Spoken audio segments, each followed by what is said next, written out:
This is Whitechapel, London, 1888, a district teeming with life, yet steeped in poverty and despair. These labyrinthine streets, soon to be cloaked in a perpetual autumn fog, will become the hunting ground for a phantom.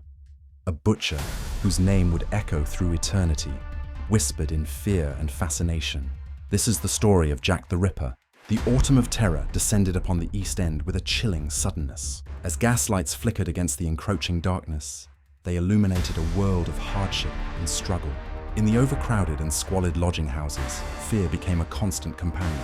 The faces of the impoverished residents, etched with the daily grind of survival, began to reflect a new, more profound dread. A shadow had fallen over Whitechapel, and with each passing night, its presence grew darker, its intent more malevolent.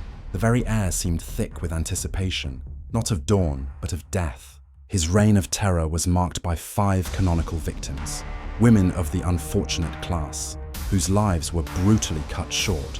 It began with Mary Ann Polly Nichols, her lifeless body discovered on the cold cobblestones of Bucks Row on August 31st.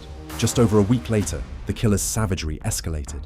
Annie Chapman was found in the backyard of 29 Hanbury Street, her murder displaying a horrifying new level of mutilation that sent shockwaves through the city.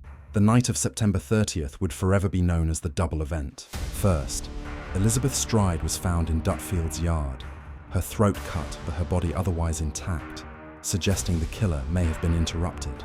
Mere minutes later, the body of Catherine Eddowes was discovered in Mitre Square, subjected to a frenzy of violence that bespoke a deranged fury. The crescendo of horror reached its peak on November 9th. Behind a locked door in her small room at 13 Miller's Court, Mary Jane Kelly was found. Her murder an act of unparalleled barbarity that defied all comprehension. As the body count rose, so did the panic. Victorian police officers, with their dark blue uniforms and custodian helmets, found themselves utterly outmatched. They swarmed the crime scenes, but their investigative methods were primitive, relying on little more than witness testimonies from a populace terrified to speak. The press fanned the flames of fear, with sensationalist headlines screaming from every newsstand, creating a citywide hysteria.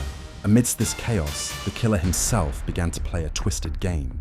Letters, purportedly from the murderer, and signed with the chilling moniker Jack the Ripper, began to arrive at news agencies.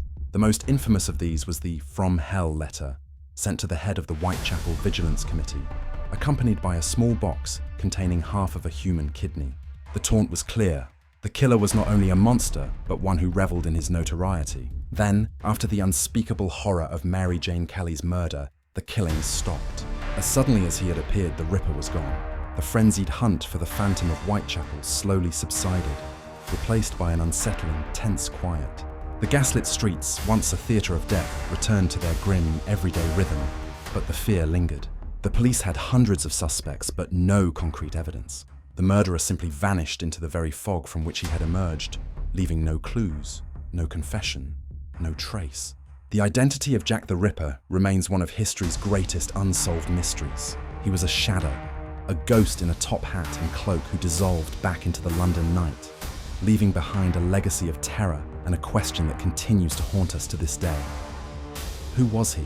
The answer, it seems, is lost forever to the mists of time.